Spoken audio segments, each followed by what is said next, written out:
परळी येथील मुक्ताई लॉन्स येथे 2 फेब्रुवारी 2026 रोजी संविधान बचाव मेळावा घेण्यात आला.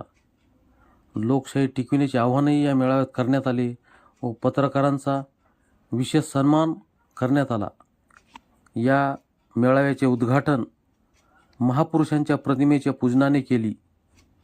या मेळाव्यासाठी प्रमुख मार्गदर्शक रिपब्लिकन बहुजन सेनेचे राष्ट्रीय अध्यक्ष विजयजी घाटे उपस्थित होते.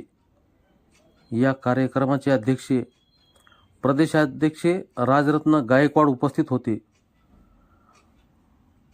सुरेश मिसाळ प्रमुख पाहुणे म्हणून सुरेश मिसाळ, राहुल कासारे, गौतम आदमाने, प्रशांत रोडेसह प्रमुख कार्यकर्ते, प्रमुख पाहुणे व हजारोंच्या संख्येने लोक उपस्थित होते. लोकशाही टिकविण्यासाठी एकजुटीचे आवाहनही करण्यात आले. तसेच लोकशाहीमुळे मूलभूत अधिकार आणि हक्क मिळाले, मात्र कर्तव्याची जाणीव ठेवावी असेही सांगण्यात आले. या मेळाव्यासाठी बीड जिल्हा रिपब्लिकन बहुजन सेना अध्यक्ष अनिल सावंत, बीड जिल्हा रिपब्लिकन बहुजन युवा अध्यक्ष दयानंद लांडगे, कार्याध्यक्ष बाबासाहेब गायकवाड, सचिव राजेंद्र इंगळे, अंबाजोगाई युवा तालुका अध्यक्ष सादिक शेख, परळी तालुका अध्यक्ष हरिभाऊ घाडगे, मधुकर गांगणे, तालुका उपाध्यक्ष संदीप गोदाम यांनी या मेळाव्याचे आयोजन केले होते. तसेच या मेळाव्यात महाराष्ट्राचे उपमुख्यमंत्री अजितदादा पवार यांना श्रद्धांजली अर्पण करण्यात आली. आमचे विशेष प्रतिनिधी महेंद्र गोदाम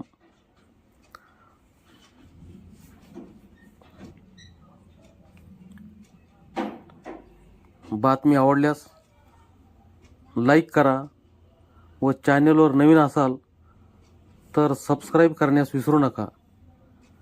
आपल्या हक्काचे निर्भीड निष्पक्षपाती चॅनल पोलीस मित्र 24. संपर्कासाठी पत्ता मुख्य संपादक advocate Syed M, mobile number 9881881848.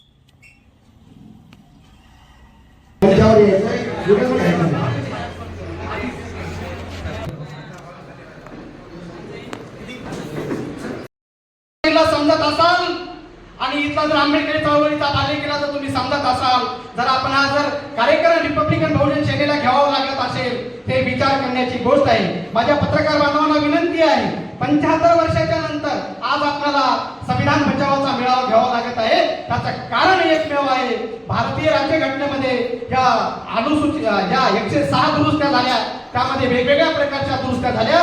जरी या देशामध्ये या राज्यामध्ये जर 547 खासदार आणि लोकसभेचे राज्यसभेचे एकूण मिळून 700-750 लोकांमध्ये जर 1/3 मतदान झालं त्या मतदान प्रक्रियेमध्ये, तर भारतीय राज्यघटना त्यांना पूर्णपणे बदलता येते, फक्त मूळ साचा तसा ठेवता येतो. मग या बीजेपीचं ते षडयंत्र चालू आहे. त्याचबरोबर एक दुसरा भाग आहे, ज्या भारत देशामध्ये जे 36 राज्य आहेत, 36 पैकी 18 ते 19 राज्यात जर बीजेपीची संघाची आरएसएसची विचारधारेचं सरकार आलं, डॉक्टर बाबासाहेब आंबेडकरांच्या विरोधात सरकार आलं, शाहू फुले अण्णाभाऊ साठेंच्या विचाराचं सरकार येण्याऐवजी त्यांच्या विरोधाचं सरकार आलं, तर भारतीय राज्यघटना आपल्याला दिसायला तशीच असेल आणि त्यांच्या सोयीचे कायदे करून ते भारतीय राज्यघटना बदलल्याशिवाय राहणार नाही. म्हणून आजपासून आपल्याला या जनजागृतीचा कार्यक्रम अनिल सावंत आणि दयानंद लांडगे आणि परळीच्या या प्रमुख लोकांनी केले, ते अभिमानास्पद आहे. या कार्याला मी वंदन करतो.